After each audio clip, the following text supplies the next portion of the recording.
How to teach your children about their emotions. Emotions are complicated, especially for children who don't quite understand what they are feeling, may struggle to communicate this and doesn't understand why something is happening. Your 3-year-old may not understand why they can't have ice cream for dinner, or your 8-year-old may not understand why you have to go back into work and can't play with them as you agreed. Children who understand how and why they are feeling something are less likely to demonstrate their emotions in potentially negative ways, for example through aggression or temper tantrums. It can be difficult to teach children about their emotions because it's a fairly abstract concept. It's hard to describe how it feels to be sad, scared, or excited. Reading stories about emotions can help, and I have written a book series which helps children understand their emotions, which you can find information in the description. Though, it is important to begin teaching children about their emotions as early as possible. We will discuss ways to do this now. One thing that is important is to name their feelings. For very young children, use simple descriptors when they are feeling the emotion. When they are showing the emotion, describe what they may be feeling and name what they are feeling, for example happy, sad, or scared. As they get older you can use more complex emotions like frustrated, jealous, etc. It is important to also discuss what could have caused them to feel that emotion, for example was it because someone took their toy? Once they have a greater emotional vocabulary, you can start asking open-ended questions. Asking for example, how are you feeling, as opposed to, are you feeling sad? If you do feel they have made a mistake in naming their emotion, then praise their response but suggest what emotion they are more likely to be feeling. Teach them that their feelings are okay. It is important not to label any emotion as negative. Even emotions that don't feel good are necessary. Emotions like anger and anxiety may not be negative, but how we or our child expresses these emotions can be. This can lead to children associating this emotion negatively. So, on top of feeling the emotion they then feel guilt or shame on top of that. Therefore, it is important to help children understand that just because a feeling may cause them to feel physiologically bad, that does not mean the feeling is bad. For example, many children believe anger is bad or wrong.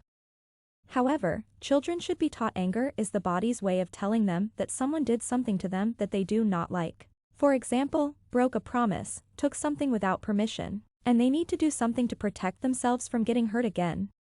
Instead, describe feelings as comfortable and enjoyable or uncomfortable and unenjoyable. Talk about emotions. Regularly ask your child how they are feeling, and express to them how you are feeling too. When reading stories or watching TV, ask them how they think any of the characters might be feeling. Talking about other people's feelings also teaches empathy. Young children think the world revolves around them, so it can be an eye-opening experience for them to learn that other people have feelings too. If your child knows that pushing their friend to the ground may make their friend mad and sad, they will be less likely to do it. Teach coping strategies. Once they start to understand their emotions, you can start to teach your child ways to manage that emotion. They need to learn that just because they feel angry doesn't mean they can retaliate or do something negative. Teach them ways to resolve conflicts peacefully. Encourage your child to take a self-timeout when they get upset. This can help them calm down before they break a rule. Teach your child healthy ways to deal with sad feelings as well. If your child feels sad that their friend won't play with them, talk about ways to deal with sad feelings. Often, kids don't know what to do when they feel sad, so they become aggressive or exhibit attention-seeking behaviors. Provide positive reinforcements. Whenever your child does express their emotions in a positive and socially appropriate way, ensure that you praise them for doing so.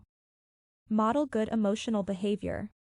No matter how much you tell your child, they are likely to end up copying what you do. So, if you shout when you get angry, your child will likely do the same. It is important that you model healthy ways to manage uncomfortable situations. So, in the moment you can tell them, I'm feeling anxious at the moment, so I'm going to take some deep breath and think about each step that I need to take. In conclusion, using these techniques should help your child to better understand their emotions. This process should be done all throughout your child's life, even as they enter teenage and young adulthood. As for example, it will enable your older child to express their insecurities, helping to prevent slowly going into depression. The next time your child has a negative reaction to an emotion, maybe they got angry and then shouted and stomped their feet, Use it as a teaching opportunity to how they can better manage the behavior in the future. How stories can help. Reading stories about emotions where the character learns to manage their emotion can really help your child's understanding. Evie's super emotions does just this. In this story, Evie struggles with anxiety and the reader is encouraged to help her using techniques that are covered in this article. This really helps open discussions about emotions with your child. Find out more about the story by clicking the link in the description. Thank you for watching and good luck with supporting your child.